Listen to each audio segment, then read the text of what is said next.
Live షోకి స్వాగతం. ముందుగా అతిథుల పరిచయం. శ్రీ కారుమూరి వెంకటరెడ్డి గారు, వైఎస్ఆర్ కాంగ్రెస్ పార్టీ అధికార ప్రతినిధి. శ్రీ రాంభూపాల్ గారు, సిపిఎం సీనియర్ నేత, ఆ పార్టీ రాష్ట్ర కార్యవర్గ సభ్యులు. తాజాగా ఒక సమాచారం అందింది. సాయికృష్ణ ఇంటికి వైఎస్ జగన్ రాకతో ఉలిక్కిపడ్డ ప్రభుత్వం పోలీసు యంత్రాంగంలో కదలిక. అర్ధరాత్రి సాయికృష్ణ కుటుంబ సభ్యులను పిలిచిన పోలీసులు కృష్ణలంక సిఐ నాగరాజుపై అప్పటికప్పుడు కేసు నమోదు. సాయికృష్ణ తల్లి ఫిర్యాదు ఆధారంగా నాగరాజుపై కేసు పెట్టారట. సిఐ నాగరాజుపై హత్య కేసు నమోదు చేశారు. కేసు విచారణాధికారిగా దిశ పిఎస్ ఏసీపీ దేవప్రసాద్ అన్నాయని నియమించారట. సో ఇది ఇప్పుడే తాజాగా అందిన సమాచారం. మరి దీనికి సంబంధించి పూర్తి వివరాలు ఇతరత్ర మళ్ళీ మనం డిబేట్ జరిగే క్రమంలో మాట్లాడదాం. ఇది వెంకటరెడ్డి గారు, మీ దగ్గర ఈ సమాచారం ఉందో సంక్షిప్తంగా దీని మీద చెప్తే ఆ తర్వాత డీటెయిల్గా మళ్ళీ మాట్లాడదాం. ఇప్పుడు ఎఫ్ఐఆర్ కట్టారని వస్తుంది మనకు సంబంధించి. ఎఫ్ఐఆర్ కాపీ ఇంకా పూర్తిగా రావాలి. అంటే ఈయన ఒక్కళ్ళ మీదే కట్టారా? ఓన్లీ ఒక సిఐ నాగరాజు మీదే ఆల్రెడీ హత్య జరిగిపోయింది అన్నట్టుగానే ఎందుకంటే సమానంగానే బిఎన్ఎస్ 103/1 కట్టారంటే ఆల్రెడీ ఇది హత్య జరిగిపోయినట్టుగా, హత్యకు సంబంధించి. బట్ ఇక్కడ ఒక్క సిఐ నాగరాజు అని ఒకటే రాశారు ఆ డీటెయిల్స్లో. మరి ఒక్క సిఐ వల్ల కాదు కదా.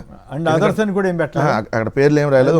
అయితే అన్ని కేసులు అదర్స్ అని పెట్టేసి సిఐ నాగరాజు ప్లస్ అదర్స్ అనే రాయలే. అక్కడ ఒక సిఐ నాగరాజు అని రాశారు. ఎందుకంటే ఇప్పుడు సిఐ నాగరాజుకు చేయించాడు అనుకుంటే ఇప్పుడు అక్కడ ఆల్రెడీ అతను ఒక్కడే కొట్టాడు కదా, కానిస్టేబుల్తో కొట్టిస్తే ఉంటాడు. దాదాపుగా 6 ఉన్నారని సమాచారం ఉంది అక్కడ. రెండో అంశం ఏంటి, అతన్ని తీసుకొని వెళ్ళి అతను ఒక్కడే భుజాన మోసుకొని వెళ్ళో, లేకపోతే కారులో తీసుకొని వెళ్ళో, లేదా బండి మీద ఒక్కడే తీసుకొని వెళ్ళి ఏదైతే దహనం చేయడు కదా. సో దట్టు సిపికి తెలియకుండా, అంటే పోలీస్ కమిషనర్కి, విజయవాడ కమిషనర్ రాజశేఖర్ బాబు తెలియకుండా అయితే జరగదు. ఎందుకంటే ఖచ్చితంగా ఉన్నతాధికారులకు సమాచారం ఇస్తారు. ఎందుకు ఈరోజు ఒక వ్యక్తిని అరెస్ట్ చేసినప్పుడు 24 గంటల్లో కోర్టులో ప్రొడ్యూస్ చేయాలి. ఇప్పుడు అతను దేని మీద ఉన్నాడు? బయట న్యాయస్థానం ఇచ్చినటువంటి వారెంట్ మీద అతను తీసుకొని వచ్చారు. వారెంట్ మీద, కోర్టు వారెంట్ మీద తీసుకొని వచ్చినప్పుడు ప్రొడ్యూస్ చేయాల్సింది ఎక్కడ? కోర్టులో కదా. అంటే కోర్టులో ప్రొడ్యూస్ చేయకుండా వదిలేసామని చెబుతున్నారు. ఇక్కడే అసలు దొరికిపోయారు వాళ్ళు. అదేం నార్మల్ విచారణకు తీసుకురాలి అతన్ని. కోర్టు వారెంట్ మీద తప్పించుకొని ఉన్నాడు కాబట్టి తీసుకొని వచ్చామని చెబుతున్నప్పుడు మిగతా అంశాల్లోకి మళ్ళీ వెళదాం మనం. ఇప్పుడు ఈ రోజుకైనా ఎఫ్ఐఆర్ కట్టారంటే నిన్న జగన్మోహన్ రెడ్డి గారు వాళ్ళ ఇంటికి వెళ్ళి ఆల్రెడీ దీని మీద ఎంక్వైరీ చేయాలి, సిబిఐ ఎంక్వైరీ అని చెప్పి డిమాండ్ చేయడం వల్ల ఇప్పటికైనా కొద్దిగా అయినా ఈ ప్రభుత్వంలో చలనం వచ్చిందని చెప్పాలి. రైట్. ఈ అంశం మీద పూర్తి స్థాయిలో డిబేట్ మళ్ళీ నడుపుదాం. రాంభూపాల్ గారు, మీరు చెప్పండి. ఈ ప్రతి గింజ కాదు కోటా మేరకే అని తెలంగాణ ప్రభుత్వం తీసుకున్న నిర్ణయం కేంద్రం మా దగ్గర తీసుకోవట్లేదు కాబట్టి వాళ్ళు చెప్పిన కోటా ప్రకారం తీసుకుంటామని చెప్పడం రైతులకి సమస్యే కదా. అలాగే ఎరువులు యాప్ ద్వారా ఎరువులు అనే దాని మీద తెలంగాణలో కూడా ధర్నాలు జరుగుతున్నాయి. ఏపీలో కూడా సామర్లకోట దగ్గర ధర్నా చేశారు. ఈ ప్రకటిస్తామన్నంత వరకు వెళ్తున్నారు. సో దీని మీద మీ కామెంట్ ఏమిటి సార్?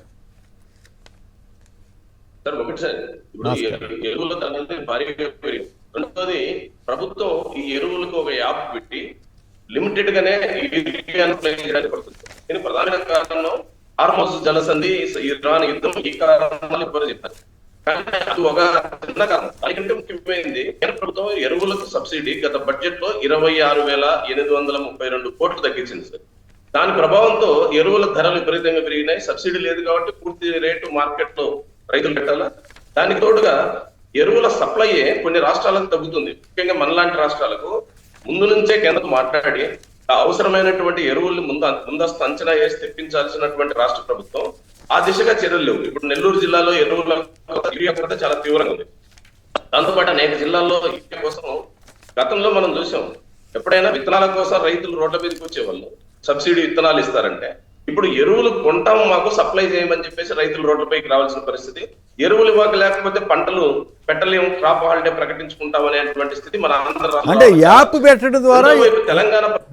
పెట్టడం ద్వారా ఎరువులు తక్కువ సప్లై చేయాలన్నదా? రైతులకు అందరికి సాధ్యం కాదు కదా యాప్ అప్లై చేయటం. ఇవన్నీ కూడా 100కి 100 ఈ యాప్ అనేది ఎరువుల కొరత నుంచి తప్పించుకొని యాప్ పేరుతో రైతులు ఇవ్వడం ద్వారా ఆ రకంగా సృష్టించుకోవడానికి వాళ్ళ దగ్గర ఉండేటువంటి త్వరలో రైతుల మీదకి నెడతారు.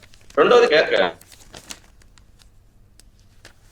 పక్కన తెలంగాణ ప్రభుత్వం కేంద్రంతో పోరాడైనా సరే మేము ఎరువులు తెప్పిస్తాం, ఎరువుల కొరత లేకుండా చేస్తాం, అవసరమైతే కేంద్రం దగ్గరికి మేము పోతాం అంటున్నారు. మరి ఆంధ్ర రాష్ట్రంలో మద్దతు ఇస్తున్న ప్రభుత్వం కదా కేంద్రానికి.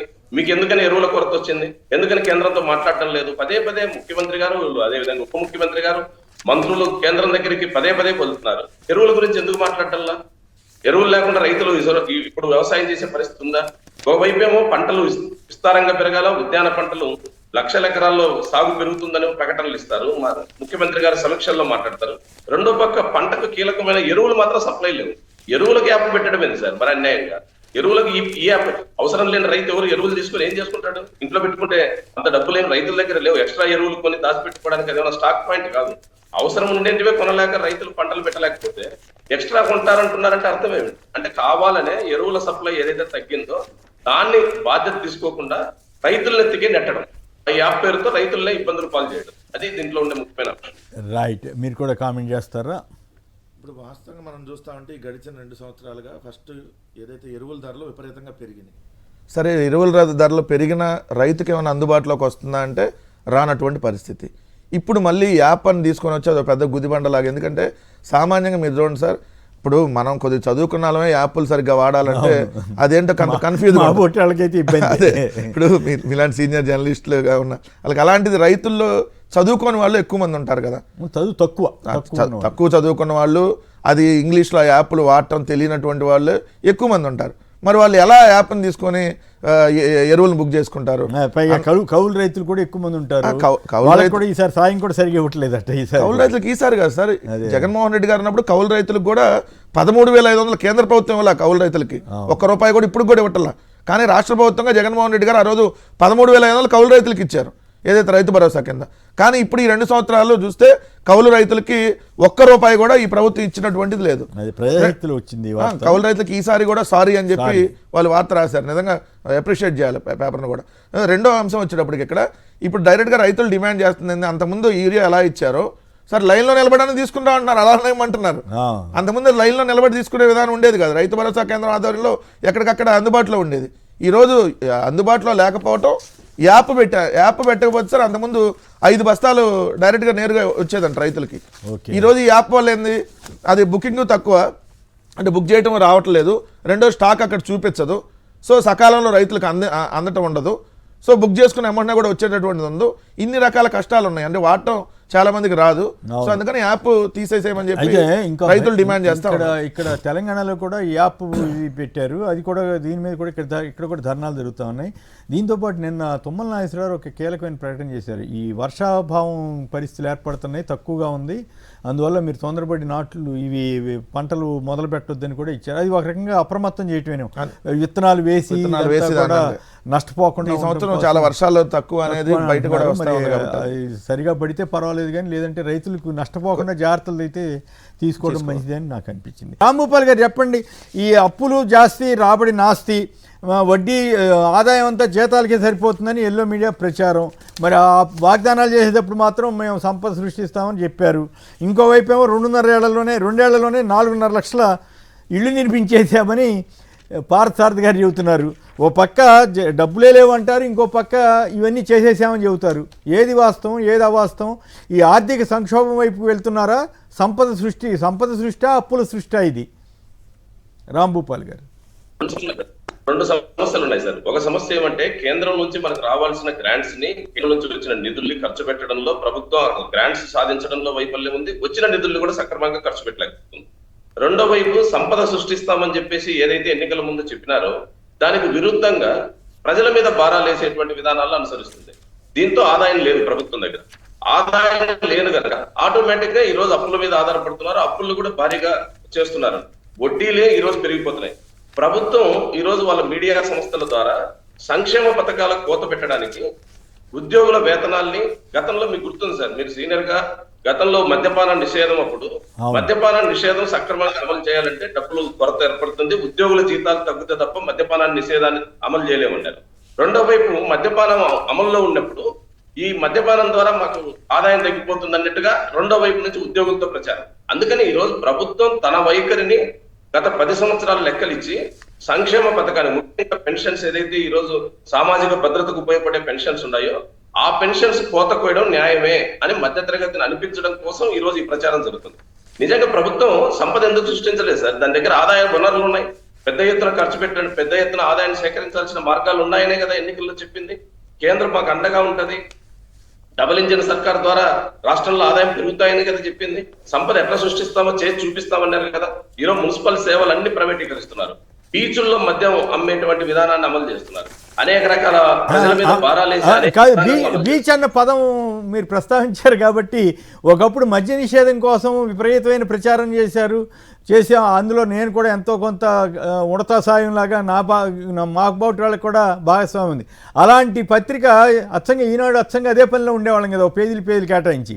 ఇప్పుడు బీచ్ షాకుల ఏర్పాటును స్వాగతిస్తున్నామని ఎవరో ప్రకటన చేశారంటే ఘనంగా వేస్తున్నారు.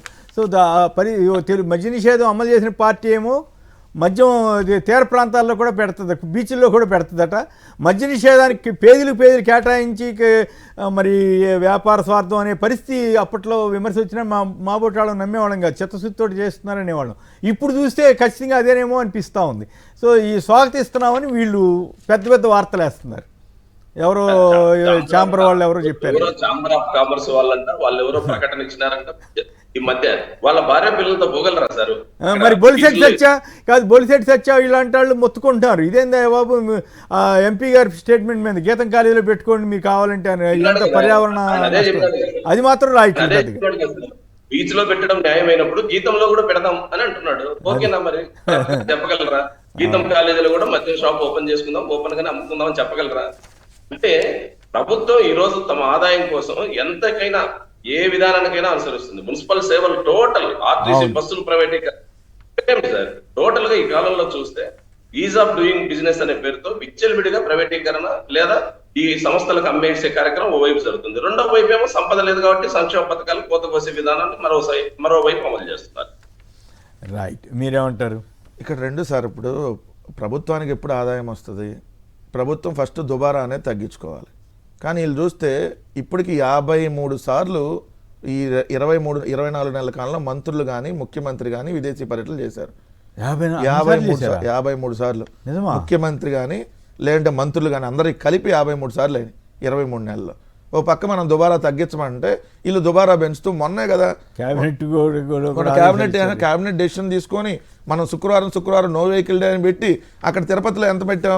50,000 మందితో సబ్ పెట్టారు తిరుపతిలో, 50,000 మందితో. మళ్ళీ 3 స్పెషల్ ఫ్లైట్లు వేసుకొని వెళ్ళారు, CM, deputy CM, shadow CM. రెండోది ఆదాయం చెప్పింది ఏంటి? నాకంటే సీనియర్ ఎవడు లేడు, నేను సంపద సృష్టించి మీకు ఆదాయాన్ని ఇస్తా అన్నాడు. సంపద సృష్టి ఒక్కరోజు లేకపోగా ప్రతి మంగళవారం అప్పులకు వెళ్తా ఉన్నారు ఈ ప్రభుత్వం.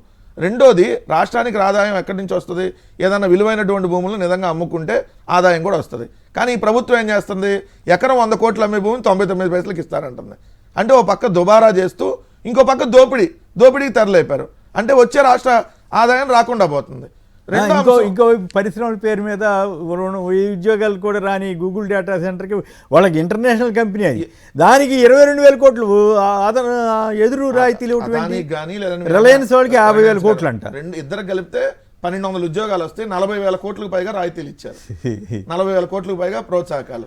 రెండోది, కాంట్రాక్టులకు అడ్డగోలుగా దోచిపెట్టేటటువంటి కార్యక్రమం. మీకు చూసారు కదా, సెంట్రల్ గవర్నమెంట్ బిల్డింగులు 2 బిల్డింగులు 54 లక్షల చదరపు అడుగులు 2,500 కోట్లు అవుతుంటే ఇక్కడేమో అదే 52 లక్షల చదరపు అడుగులు సచివాలయం 10,000 కోట్లు, అద్దాలకి 2,500 కోట్లు. మరి దోపిడీ కదా. రెండో అంశం వచ్చేటప్పటికి మీకు క్లియర్గా ఇక్కడ చూస్తే కేంద్ర ప్రభుత్వం నుంచి వచ్చేటటువంటి నిధులు అంతకుముందు 2024-25 సంవత్సరంలో 14,000 కోట్లు కోతపడింది. తర్వాత ఏడాది 12,000 కోట్లు కోతపడింది. వీళ్ళు డబుల్ ఇన్ సర్కారు. ఇదొక పక్క. అప్పులు చూస్తేనేమో విపరీతంగా పెంచేసి తీసుకున్నటువంటి పరిస్థితి. జగన్మోహన్ రెడ్డి గారు ఉన్నప్పుడు జిఎస్డిపిలో అప్పుల వాటా 26.52% ఉంటే 2023-24లో, ఇప్పుడు 2024-25లో 35.69%, అంటే 9.17% పెరిగింది ఒక్క సంవత్సరంలోనే అప్పుల శాతం అనేది. అంటే ఎంత దారుణం, నేను 1%, 2% కాదు, 9.17%. రెండు సంవత్సరాల్లో 3.5 లక్షల కోట్లు అప్పు చేశారు ఈ ప్రభుత్వం. సో ఇంకా ఎక్కడి నుంచి చేశారు? అప్పులు చేసేమన్నా సంక్షేమ పథకాలు ఇస్తున్నారంటే ఒకటి ఇస్తున్నటువంటి పరిస్థితి లేదు. దుబారా ఓ పక్క, దోపిడీ ఇంకో పక్క కనపడతా ఉంది. రాష్ట్రానికి రావాల్సిన కేంద్రం తెచ్చుకోలేనటువంటి దౌర్భాగ్య స్థితిలో ఇంకో పక్క ప్రభుత్వం ఉంది. అందుకని ఈరోజు రాష్ట్రం అధోగతి పాలైంది 2 సంవత్సరాలు అనేది ఈ లెక్కలు చూస్తే మనకు అర్థమవుతుంది. 4.5 లక్షలు ఇల్లు కట్టామని మంత్రి గారు చెబుతున్నారు, పార్థసారథి గారు. కాదు సార్, ఆయన ఏమన్నా దానికి 1 సెంటు భూమి ఏమన్నా ఇచ్చారా? 1 రూపాయి ఏమన్నా రాష్ట్ర ప్రభుత్వం డబ్బులు రిలీజ్ చేసిందా? జగన్ గారి హయాంలో నిర్మించినటువంటి ఏదైతే ఫైనల్ స్టేజ్ లో ఉన్నటువంటి ఇల్లుని ఇప్పుడు పూర్తి అవుతా ఉన్నాయి. దాన్ని వెళ్ళి ఇచ్చేసి మేము ఇచ్చామనంటే, మేము ఇచ్చామంటే కాదు, మేము నిర్మించామని చెబుతున్నారు. అది విశేషం కాదు సార్. దాని ఇప్పుడు ఒక ఇల్లు నిర్మాణం చేయాలంటే వాళ్ళకి ల్యాండ్ అలాట్ చేయాలి, దానికి సంబంధించి శంకుస్థాపన చేయాలి, దానికి కన్స్ట్రక్షన్ చేయాలి. అదేమో నీ ప్రభుత్వం చేసిందా?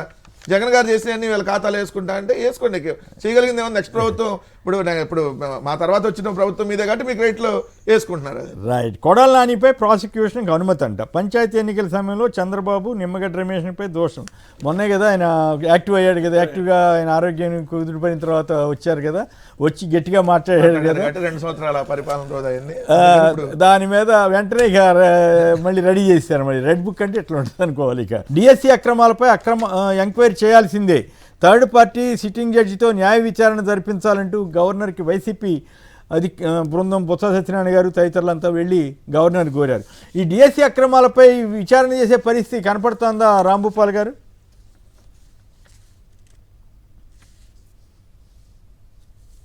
రాంభూపాల్ గారు సార్, ప్రభుత్వం తన వైఖరిని సమర్థించుకోవడానికి ప్రయత్నిస్తుంది, లోపాలని గుర్తిస్తుంది. సార్ వినపడతాను స్పష్టంగా లోపాలు అర్థమవుతున్నాయి. ఎందుకంటే డిఎస్సి ఈ స్పోర్ట్స్ కోటాలో అక్రమాలు జరిగిన అవినీతి జరిగింది. దీంట్లో ఏదో ఎవరో పై నుంచే దీనికి సహాయపడినారనేది స్పష్టం. దీన్ని కప్పిపుతం కోల్పోయినా తన జీవితం మొత్తాన్ని కోల్పోతాడు.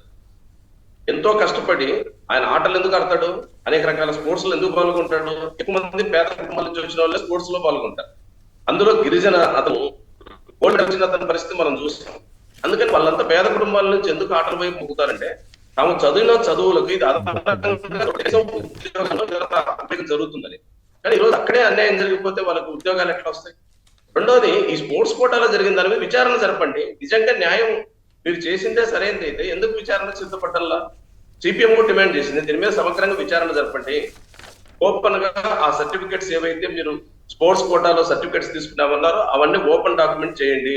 తద్వారా ఎవరైతే నష్టపోయామనేటువంటి భావనతో ఉన్నారో వారిని విశ్వాసం పొందే పద్ధతిలో ప్రభుత్వ వ్యవహారం నడపాలి అని చెప్పేసి డిమాండ్ చేశాం. కానీ ప్రభుత్వం నుంచి కనీస స్పందన కూడా లేదు, విచారణ జరుపుతామని కూడా లేదు, అక్రమాలు జరిగాయో జరగలేదో కూడా చెప్పే పరిస్థితులు లేదు. అందుకనే ఈ రోజు స్పోర్ట్స్ కోటాలో జరిగినట్టు స్పష్టంగా అనేక రకాల అనుమానాలకు తావిచ్చింది. మంత్రులు లేదా అధికారులు కాబట్టి దీంట్లో స్పష్టమైనటువంటి విచారణ సిద్ధపడకపోతే ప్రభుత్వం దోషిగానే నిలబడిపోతుంది. తాత్కాలికంగా ఈ రోజు అధికారం నుండి చలామణి చేయించవచ్చు, కానీ యువత దృష్టిలో మార్పు చేశారనే అభిప్రాయం బలంగా ఉంది. రైట్. సర్పేరిట అధికార దుర్వినియోగానికి బరితెగింపు. టీడీపీ బిఎల్ఏల సమావేశానికి హాజరవ్వాలంటూ బిఎల్ఓలకి అంటే బూత్ లెవెల్ ఆఫీసర్స్కి ఆనం ఆదేశాలు ఇచ్చారంట. తాము చెప్పినట్టు నడుచుకోవాలంటూ బిఎల్ఓలకు ఎమ్మెల్యే పాశం హుకుం అంట, గూడూరు ఎమ్మెల్యే అనుకుంటా. నిన్న అక్కడ టీడీపీ ఆఫీసులోనే కూర్చుని వాళ్ళు పనిచేస్తుంటే వైసీపీ వాళ్ళు వెళ్ళి పట్టుకున్నారట. కూటమి చేతుల్లో ఎన్యూమరేషన్ ఫారాలు. పిఠాపురం నియోజకవర్గంలో సర్ ప్రక్రియ అపహాస్యం, అడుగడుగునా ఎన్నికల కమిషన్ నిబంధన ఉల్లంఘన. విశాఖలో ఓట్ల చోరీ. టీడీపీ నేతల ఒత్తిళ్లతో నా ఇంటి ఓట్లే తీసేశారు. కలెక్టర్కి ఫిర్యాదు ఇచ్చిన జనసేన నేత పీతలమర్తి యాదవ్ అంట. లీడర్ పత్రికలో రాశారు. మరి ఇది కరెక్ట్ అయితే ఇంట్రెస్టింగ్ విషయమే కదా. ఈయన జనసేన వాళ్ళే ఫిర్యాదు చేసే పరిస్థితి. మూర్తి యాదవ్ అక్షరం తప్పు అనుకుంటా. రైట్. మరి దీని మీద ఎట్లా ఎదుర్కొంటున్నారు సంక్షిప్తంగా దీని మీద మాట్లాడితే ప్రధాన అంశంలోకి వెళ్దాం. ఇప్పుడు తెలుగుదేశం పార్టీ అంతకుముందు కూడా ఇలానే ఓటర్లని ఏదైతే ఒక యాప్ పెట్టి, అంతకుముందు సేవామిత్ర అని ఒక యాప్ పెట్టి ఓటర్లను తీసేసేటటువంటి కార్యక్రమం వాళ్ళ అధికారంలో ఉన్నప్పుడు చేయడం జరిగింది. అప్పుడు మేము సుప్రీంకోర్టు దాకా వెళ్ళి దానికి న్యాయ పోరాటం చేసి 39 లక్షల ఓట్లని తొలగించారు వాళ్ళు. దాన్ని మళ్ళీ మేము తిరిగి రాబట్టుకోగలిగాం. ఈ రోజు కూడా వాళ్ళు అధికారంలో ఉన్నారు కాబట్టి ఇప్పుడు ఒక టీడీపీ వాళ్ళు మై టీడీపీ అని ఒక యాప్ పెట్టి ఆ యాప్లో డైరెక్ట్గా సర్ అని ఒక ఇది యాప్లో ఒకటి ఇన్స్టాల్ చేసి డైరెక్ట్గా ఇన్సెంటివ్ రివిజన్ దాన్ని పెట్టి ఇప్పుడు ఏదైతే ప్రభుత్వం ఇస్తుందో అంటే బిఎల్ఓల ఆధ్వర్యంలో అంటే బూత్ లెవెల్ ఆఫీసర్లు ప్రభుత్వం నియమించిన వాళ్ళు వాళ్ళ ఆధ్వర్యంలో ఇంటింటికి వెళ్ళి ఏదైతే ఎన్యూమరేషన్ ఫామ్ ఏదైతే ఇస్తున్నారో ఆ ఫామ్ని దీంట్లో అప్లోడ్ చేయించుకున్నారు డైరెక్ట్గా. దీన్ని ఎట్లా అంటే యాప్ చూడండి సార్, ఇక్కడ ఇది మై టీడీపీ అని గూగుల్లోకి వెళ్ళి డౌన్లోడ్ చేస్తే ఆ యాప్ వస్తుంది. దాంట్లో వాళ్ళకు ఒక కోడ్ తెలుగుదేశం ఎవరైతే బూత్ లెవెల్ ఏజెంట్లు ఉన్నారో వాళ్ళకు ఒకటి ఇచ్చారు. దాంట్లో మై టీడీపీ క్యాడర్ కార్నర్ అని ఒకటి ఉంది. దాంట్లో D2D my reports, programme activities, ఇంకోటి సర్ పైన ఓట్ అని ఉంటుంది, సర్ అని ఉంటుంది, ఇంకోటి పక్కన సెర్చ్, తర్వాత మీటింగ్స్, ఇట్లా మొత్తం 6 ఉంటాయి. దాంట్లో 6 4వది దాంట్లోకి వెళ్ళంగానే మీరు ఏ రాజకీయ పార్టీ అని అడిగిద్ది, ఏ రాజకీయ పార్టీ అని అడుగుద్ది, ఏ సామాజిక వర్గం, మళ్ళీ అంటే ఏ క్యాస్ట్, మళ్ళీ దాంట్లో సబ్ క్యాస్ట్ కూడా, మళ్ళీ దాని పొజిషన్ ఎలా ఉంది, ఈ ఓటర్ పొజిషన్ ఎలా ఉంది, అక్కడ సర్ ఎన్యూమరేషన్ ఫామ్ని డైరెక్ట్గా అప్లోడ్ చేయమని ఇస్తుంది. అక్కడ చేయకూడదు కదా మామూలుగా అసలు సర్ ఎన్యూమరేషన్ ఫామ్ బిఎల్ఓ దగ్గర ఉండాలి కానీ బిఎల్ఎల్ దగ్గర ఎట్లా వస్తాయి? ఓకే, ఇప్పుడు మనం ఇంటికి వెళ్ళినాక బిఎల్ఓ ఆధ్వర్యంలో అది ఇవ్వాలి. బిఎల్ఏలు పంచకూడదు. ఓకే, బిఎల్ఏలు ఉండొచ్చు కానీ వాళ్ళు పంచకూడదు. బూత్ లెవెల్ డౌన్లోడ్ చేసుకునే పత్రం కాదు, డౌన్లోడ్ చేసుకున్నా సార్. ఇప్పుడు బిఎల్ఓలకి మనం సబ్మిట్ చేయాలి. ఓకే, మనం సబ్మిట్ చేయాల్సిన ఎవరికి? బిఎల్ఓలకి. బూత్ లెవెల్ ఏజెంట్లకు కాదు. ఏజెంట్లు అంటే పార్టీ వాళ్ళు. బూత్ లెవెల్ ఆఫీసర్లు బిఎల్ఓలు అంటే ఎవరు? ప్రభుత్వం నుంచి వాళ్ళు. మనం ఆ డీటెయిల్స్ అన్ని ఫిల్ చేసి ఎవరికి ఇవ్వాలి? బిఎల్ఓకి ఇవ్వాలి. నువ్వు బూత్ లెవెల్ ఏజెంట్కి ఇస్తే నీ సమాచారం అంతా వాడి దగ్గర ఉంటుంది. సో నీకు ఇక్కడ ఏం చేస్తున్నారు వీళ్ళు? దాన్ని వాళ్ళ దగ్గర అప్లోడ్ చేసుకుంటున్నారు. అప్లోడ్ చేసుకున్న తర్వాత రిటర్న్ దాన్ని ఆ పత్రాన్ని అప్లోడ్ చేయాలని అడుగుతుంది. అక్కడ ఆ ఎన్యూమరేషన్ ఫామ్ని అది కూడా క్లియర్గా బ్రాకెట్లో పెట్టారు. భారత ఎన్నికల సంఘం ఇచ్చినటువంటి ఫారం, దాన్ని అప్లోడ్ చేయమని ఇస్తున్నారు. ఇచ్చి అప్లోడ్ చేసిన తర్వాత క్లిక్ చేస్తే బిఎల్ఏ క్లిక్ చేస్తే వాళ్ళు ఏ పార్లమెంటు, ఏ జిల్లా, వాళ్ళ ఓటర్ ఐడి కార్డు నెంబర్తో సహా మొత్తం వస్తుంది. వాళ్ళు ఏ పార్టీ అని అక్కడ వస్తుంది. వాళ్ళు ఇప్పుడు మేము వైసీపీ అని చెప్పినారు అనుకోండి, వాళ్ళ ఓటు తీసేస్తారు.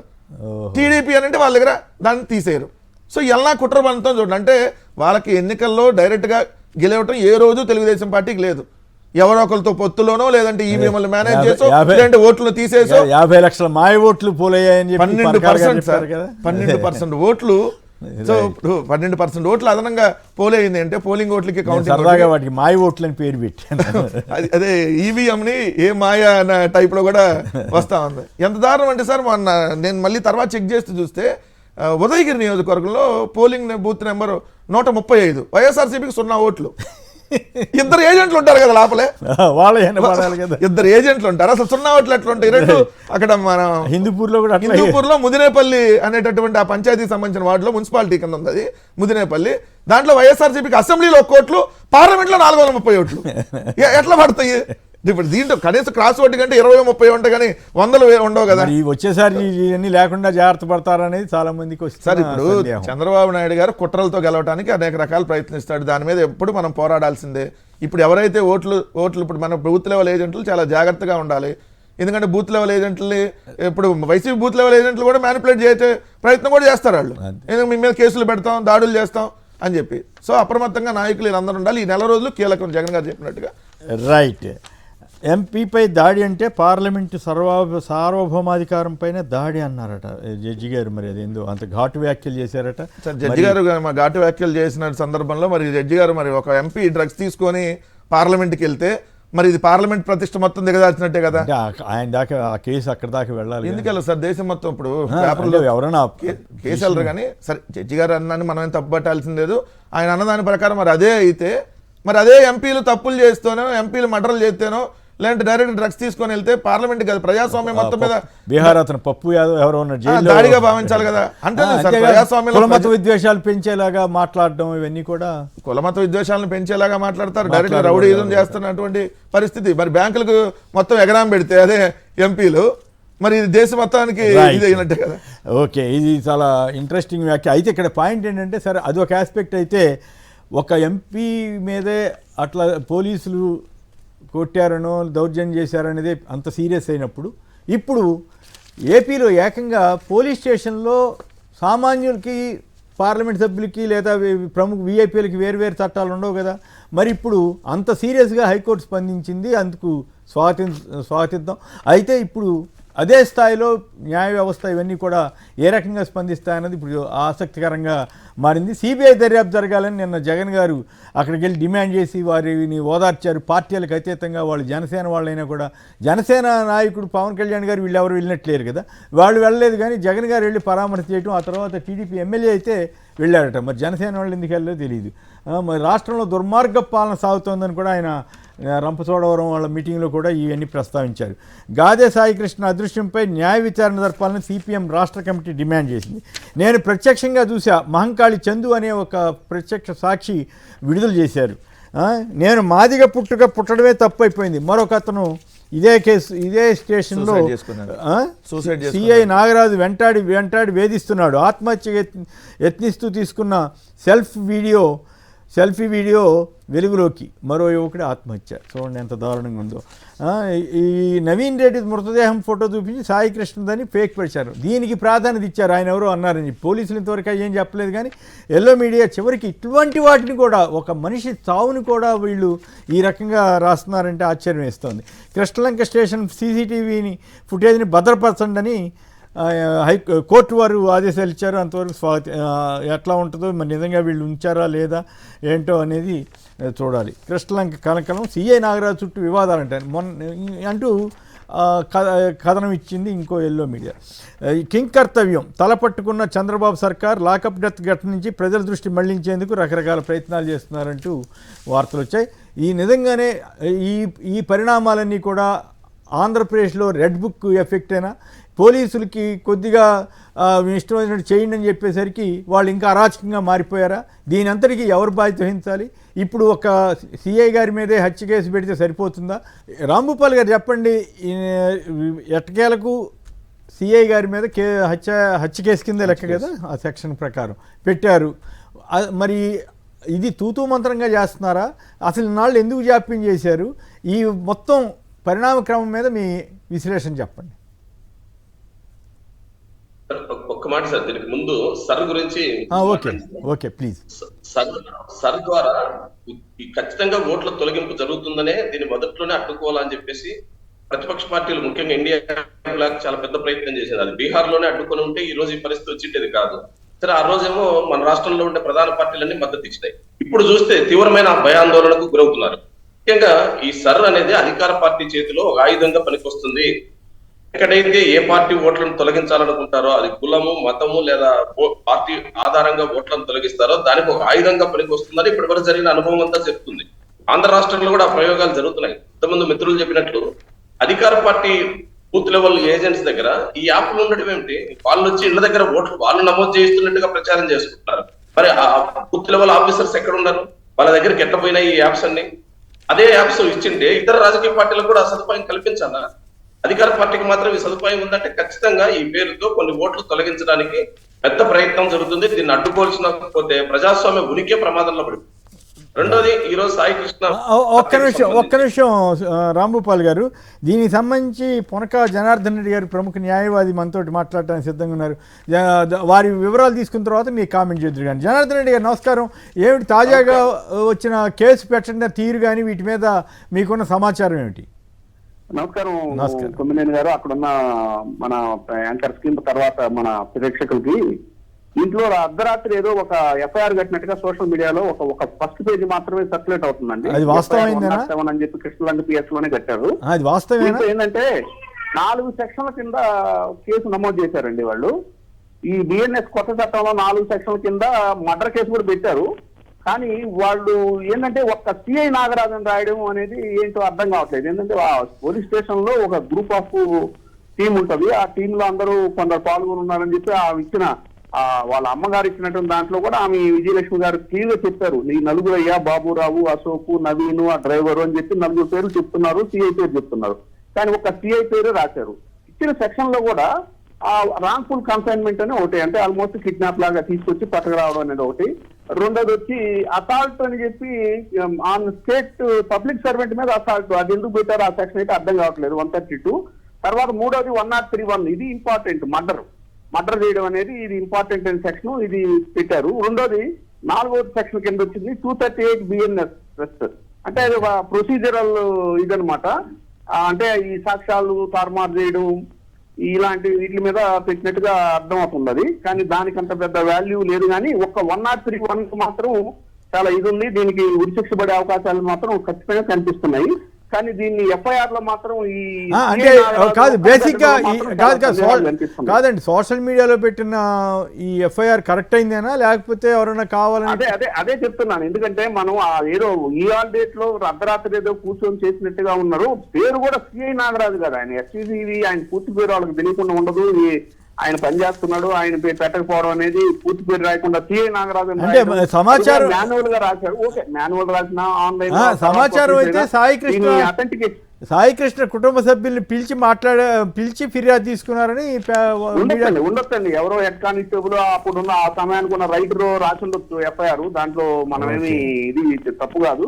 కానీ ఏదైనా కానీ మాజీ ముఖ్యమంత్రి శ్రీ జగన్మోహన్ రెడ్డి గారు పోయినాకనే ఈ ఎఫ్ఐఆర్లు కట్టడం కానీ, ఈ ఆక్వా రైతులు ఫీడ్ రేట్లు తగ్గించడం కానీ, మామిడికాయ కొనడం కానీ, ఇవన్నీ చూస్తుంటే అంటే ఏంటి ఈ ప్రభుత్వంలో ఒక ప్రకటన ఒక ముఖ్యమంత్రి కానీ, ఒక హోంమంత్రి కానీ ఇలాంటివి జరిగితే ఇంతకంటే అతి ఘోరాతిఘోరమైనటువంటి ఇది ఎక్కడ ఏ స్టేట్ లో జరగలేదండి ఈ మధ్య కాలంలో. అప్పుడు ఎప్పుడో హైదరాబాద్ లో 90s లో, ఇప్పుడు 80s లో ఎప్పుడో జరిగింది.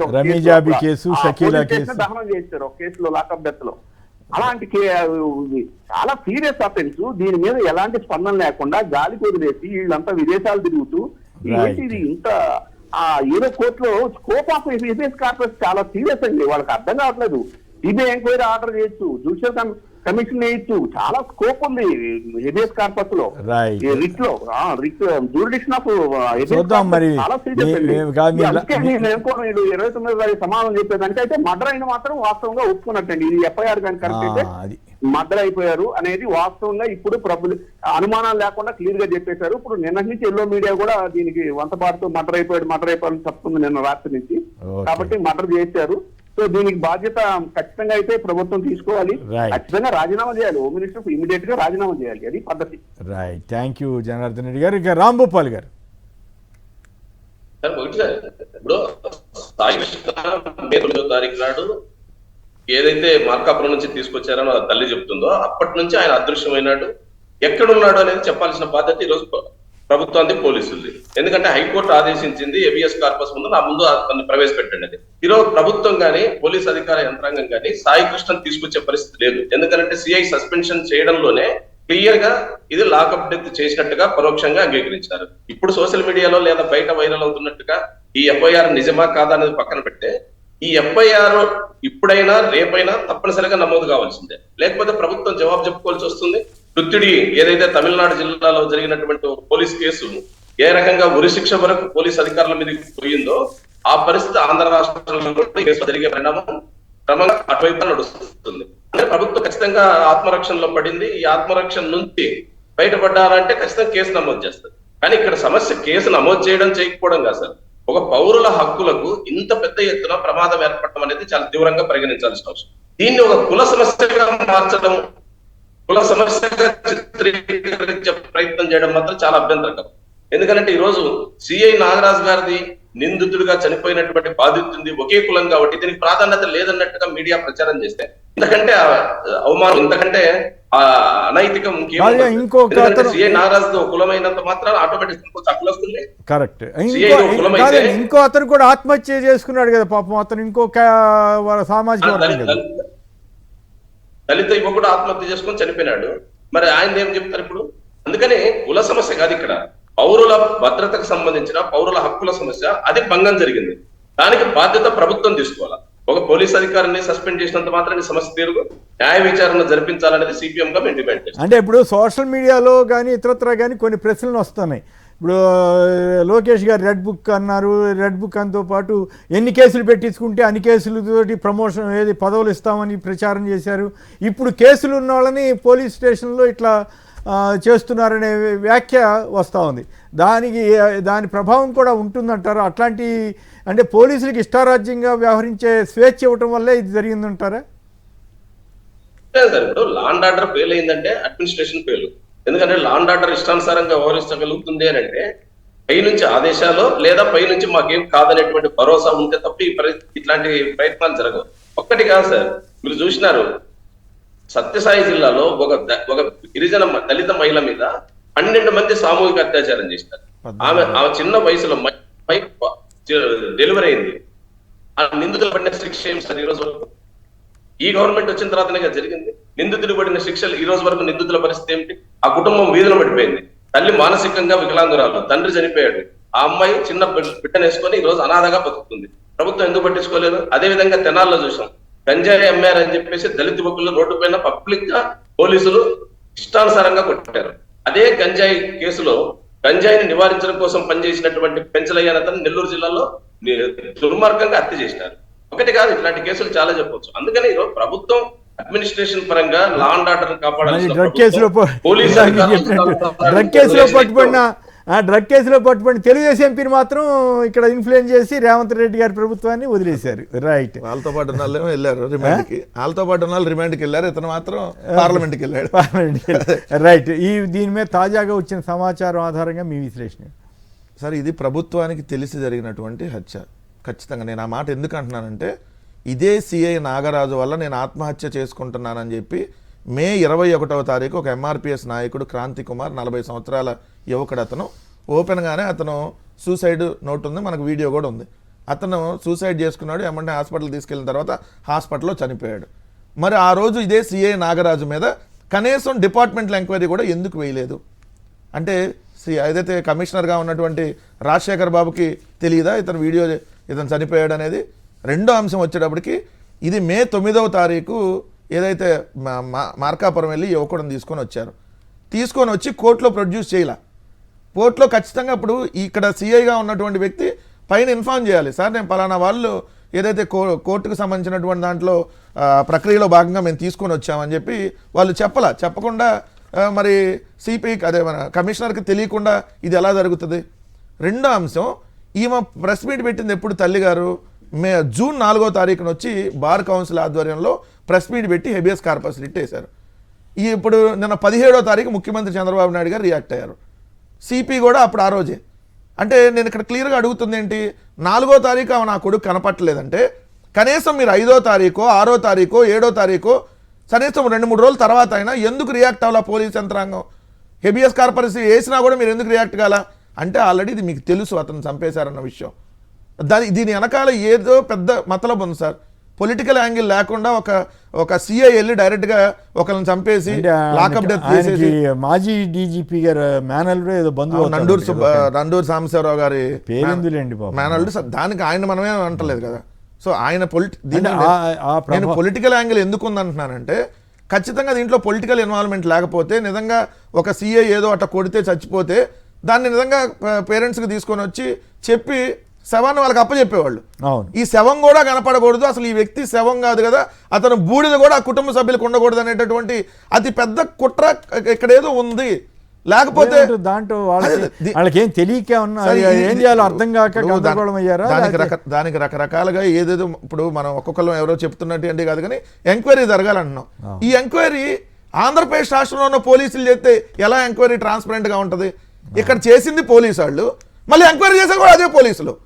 ఇప్పుడు రాజమండ్రి ఎస్పీకి వేశారు సార్, నరసింహ కిషోర్ అనే అతను దర్యాప్తు అధికారిగా వేశారు. ఈయన చంద్రబాబు నాయుడు గారు లోకేష్ గారు చెప్పినట్టుగా వినడానికి గ్యారంటీ ఉంటుందా? ఇప్పుడు పైన police boss DGP Harish Kumar Gupta చెప్పినట్టుగా ఇతను ఎంక్వైరీ చేయడానికి గ్యారంటీ ఉంటుందా? ఎందుకంటే ఆయన ఉద్యోగం పోతుంది, లేకపోతే తీసుకెళ్ళి లూప్ లైన్లో పడేస్తారు దాన్ని. అందుకని ఏం చేస్తారు, ప్రభుత్వం చెప్పినట్టుగా ఎంక్వైరీ చేస్తారు. ప్రభుత్వం ఏం చెప్తే మా దగ్గరికి రాలేదు. ఇప్పుడు ఈ ఇష్యూ నడుస్తుంది సార్, 10 రోజులు పోయినా పట్టించుకోరు ఎవరు. 10 రోజులు పోయినాక ఈ అంశం కనుమరుగైద్ది. అప్పుడేం చేస్తారు, ఎంక్వైరీ చేసామని చెప్పి తూతూ మంత్రంగా ముగిచ్చేసి అసలు అతను మేము తీసుకొని వచ్చాం బట్ పారిపోయాడు అని చెప్తారు. ఏం చేస్తారు? ఈ ఆంధ్రప్రదేశ్ ట్రెండ్ ఏంటి, బాధితుల మీద ఎదురు కేసులు పెట్టే ట్రెండ్ ఉంది. ఇప్పుడు ఇక్కడ ఈ కేసులో పెట్టకుండా ఉంటే అదే 10,000 అనుకోవాలి. ఇన్ని జరుగుతుంటే సిఐ నోరిప్పి ఇప్పుడు వరకు మాట్లాడలా. మాట్లాడతాడు, సస్పెండ్ అయ్యాడుగా. సస్పెండ్ అవటం కాదు సార్, సిఐ నేను తీసుకొని వచ్చానని కానీ తీసుకొని వస్తే వెళ్ళిపోయాడని కానీ ప్రభుత్వం డీజీపీ గారు ఎవరు ఎంక్వైరీ చేశారు సార్ ఇప్పుడు దాకా? 4వ తారీఖు ఆమె వచ్చి ప్రెస్ మీట్ పెడితే వాళ్ళ తల్లి బార్ కౌన్సిల్ వాళ్ళందరూ వచ్చి 4వ తారీఖు అయితే 17వ తారీఖు దాదాపు 13-14 రోజులు ఈ issue YSR Congress party take up చేసినాక ముఖ్యమంత్రి బయటకు వచ్చి మాట్లాడాడు. అప్పుడు అతను సస్పెండ్ చేశారు. అదే వైఎస్ఆర్ కాంగ్రెస్ పార్టీ కానీ దీని మీద మాట్లాడకపోతే ఆ కుటుంబానికి కనీసం ఈ రోజు లైవ్ లో కూడా ఉండేది కాదు. పవన్ కళ్యాణ్ గారు ఎందుకు మాట్లాడతారు సార్? ఆయన నెల డబ్బులు ఇచ్చేది మాట్లాడమంటే అది మాట్లాడిపోతాడు, కానీ ఇట్లాంటివన్నీ ఎందుకు మాట్లాడతాడు? నెల ఎందుకు ఇస్తారులే, కానీ నెల ఎట్టిస్తారు సార్? రోజు ఎవరు నెల ఇస్తున్నారు? ఎలక్షన్ అప్పుడు ఏదో మీరు అమాయకంగా ఉన్నారు సార్. కాదు కొమ్మినేని గారు, లేకపోతే ఆయన ఎందుకు బట్టి వాడు సొగాలి ప్రీతి తల్లి గారికి రాగానే న్యాయం చేస్తా, ఎవడన్నా ఇప్పుడు వాళ్ళ కార్యకర్త మీద దెబ్బ పడితే అప్పుడు ఏదైతే సిఐ కొడితే పోయాడు కదా, ఇప్పుడు డైరెక్ట్ సిఐ అదే జనసేన వాళ్ళే చంపాడు. ఇప్పుడు నాకైతే ఒక డౌట్, దాని మీద మాట్లాడాలి కదా. కరెక్టే, మాట్లాడాలి. ఎందుకు మాట్లాడలేకపోతున్నారు? కనీసం రియాక్షన్ ఉండాలి కదా. ఇప్పుడు తెలుగుదేశం ఎమ్మెల్యే వెళ్ళాడు, ఎందుకు వెళ్ళాడు? అతని నియోజకవర్గం కాబట్టి వెళ్ళాడు. జనసేన అతనేమో రాయబారం చేసి ఇది బేరం ఆడాడని కదా వాళ్ళు చెప్పేది. రెండు ఇంకో సార్లు నాకు చిన్న జగన్ గారు వెళ్ళి రాజకీయాలకు అతీతంగా ఆయన మాట్లాడాడు. నాకు చిన్న డౌట్, పవన్ కళ్యాణ్ గారికి ఆయన పదవికి ఏమన్నా ఇబ్బంది వస్తుందేమో, ఎందుకంటే తెలుగుదేశానికి సొంతంగా మెజార్టీ ఉంది కదా, దానివల్ల కూడా ఆయన ఏమైనా వెనకాడుతున్నాడా, వీళ్ళతో తగాదే పెట్టుకునే పరిస్థితి మనకు లేదు సార్. వాళ్ళు మొత్తం 21 మంది నాకు పంపించేసి విలీనం చేయమన్నా కొద్దిగా ఎక్కువ ఎత్తాంటి చేస్తాడు. ఆయన గురించి అసలు మనం చాలా తక్కువ మాట్లాడుకోవడం మంచిది కాదు. ఇక్కడ ఒక విషయం మాత్రం ప్రజలు కూడా అర్థం చేసుకోవాల్సినటువంటి విషయం ఏంటంటే, ఈ ఆంధ్రప్రదేశ్ రాష్ట్రంలో సాయి కృష్ణకు జరిగినటువంటిది రేపు పొద్దున మీకు నాకు ఇంకోళ్ళకి జరగదన్నటువంటి గ్యారెంటీ లేదు ఈ ప్రభుత్వంలో. ఎందుకంటే ఈరోజు ఇంట్లో నుంచి మాయమైపోతారు సార్, ఇంట్లో నుంచి మాయమైపోతారు, డెడ్ బాడీలు కనపడవు. మీకు చూస్తే 23 నెలల క్రితం నంద్యాల జిల్లా మచ్చిమర్లు ఇదే సంఘటన. చిన్న పాప, ఆ అమ్మ 5వ తరగతి చదువుతున్న 9 ఏళ్ల బాలక, అత్యాచారం చేసి హత్య చేశారు. 23 నెలలు ఆయన శవం దొరకల. ఇప్పుడు 12 రోజులు ఎంత అయింది ఆ అమ్మాయి తునిలో తప్పిపోయి. ఇప్పుడు వరకు ఎక్కడుందో సమాచారమే లేదు, ఎక్కడుందో సమాచారం లేదు. ఇప్పుడు ఈ కుర్రాడు చూస్తే అది ఇక్కడ ఇంకో విషయం ఇక్కడ చెప్పాలి. కానీ జగన్మోహన్ రెడ్డి గారి ప్రభుత్వం ఉన్నప్పుడు ఈ కులం చూడకుండా, మతం చూడకుండా, ప్రాంతం చూడకుండా, పార్టీలు చూడకుండా అందరికీ సంక్షేమ పథకాలని, అందరికీ అభివృద్ధి ఫలాలు అందిస్తే వీళ్ళు కూడా కులం దొట్ల, వీళ్ళు మతం దొట్ల, వీళ్ళు పార్టీలు దొట్ల. ఎదురు ఎవడు ప్రశ్నిస్తే వాడు వైసీపీయా చంపి, జనసేన అన్నా కొట్టి చంపి, తెలుగుదేశం అని కూడా కొట్టి కేసులు పెట్టే అవసరమైతే. అలా ఉంది ఈ ప్రభుత్వంలో పరిస్థితి. కాదు జగన్మోహన్ రెడ్డి గారు అదే కదా మరి వాళ్ళు వెళ్ళి డైరెక్ట్ గా బుల్డోజర్ తో పెట్టాలని ఉల్టా ఆయన మీద లీగల్ సెల్ రాష్ట్ర ఉపాధ్యక్షుడు, అతనికే దిక్కులేనటువంటి పరిస్థితి. రెండోది ఏంటంటే, మానవతా కోణంలో మాత్రం ఒక్క జగన్మోహన్ రెడ్డి గారు ఇక్కడ ఆలోచిస్తారు, పార్టీలకు అతీతంగా అంటానికి. ఎగ్జాంపుల్, మొన్న చిలకలూరుపేటలో టీడీపీ ఎన్ఆర్ఐ కుటుంబానికి ఇబ్బంది వస్తే జగన్మోహన్ రెడ్డి గారు అండగా నిలిచాడు.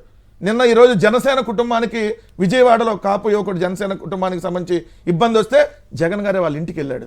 అంటే ఈరోజు పార్టీలకు అతీతంగా తెలుగుదేశం వాళ్ళకి కష్టం వచ్చినా, జనసేన వాళ్ళకి కష్టం వచ్చినా, వాళ్ళ కూడా జనసేన వాళ్ళకి కష్టం వచ్చినా, తెలుగుదేశం వాళ్ళకి కష్టం వచ్చినా ఆ కుటుంబాలకు కూడా నేను అండగా ఉంటాను.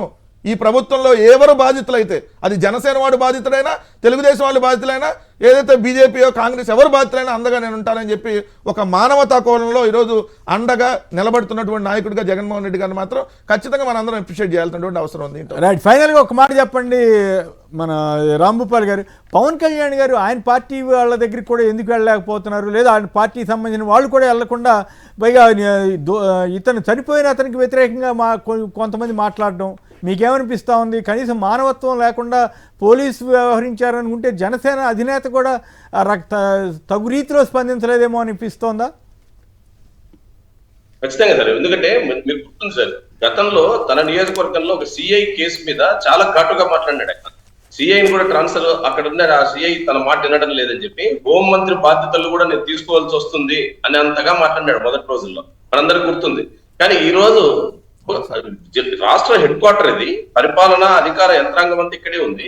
ఇక్కడ ఆయన నివాసానికి దగ్గరలో ఉన్నటువంటి ప్రాంతంలో ఒక సిఐని, అక్కడ ఉన్న పోలీస్ స్టేషన్ లో నిందితుడు అనుమానాస్పదంగా లాకప్ డెత్ లో చనిపోయినాడని నిర్ధారణ అవుతుంటే కనీసం ఆ కుటుంబాన్ని పరామర్శించి భరోసా ఇవ్వాల్సిన బాధ్యత ఉంది కదా సార్.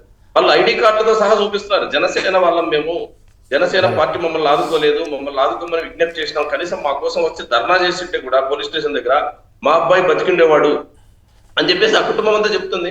మీరు అప్పుడు ధర్నా చేయలేదు, మీ నోటీస్కి రాలేదు అనుకుందాం. ఇప్పుడు సంఘటన జరిగిన తర్వాత ఎందుకు పరామర్శించరు, ఎందుకు ఆ కుటుంబాన్ని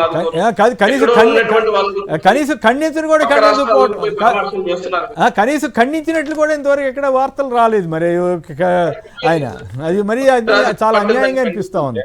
వీళ్ళని కూడా చేమలు వీటి కింద చూస్తున్నారో ఏం పాడు ఢిల్లీలో చెప్పినట్లు. రైట్, కారుమూరి వెంకటరెడ్డి గారు, రాంభూపాల్ గారు, పొనక జనార్దన్ రెడ్డి గారు అందరూ కూడా ధన్యవాదాలు. ఇది నేటి చర్చా కార్యక్రమం. నమస్కారం. మరిన్ని అప్డేట్స్ కోసం ఛానల్ను సబ్స్క్రైబ్ చేయండి. నోటిఫికేషన్స్ కోసం బెల్ ఐకాన్ పై క్లిక్ చేయండి.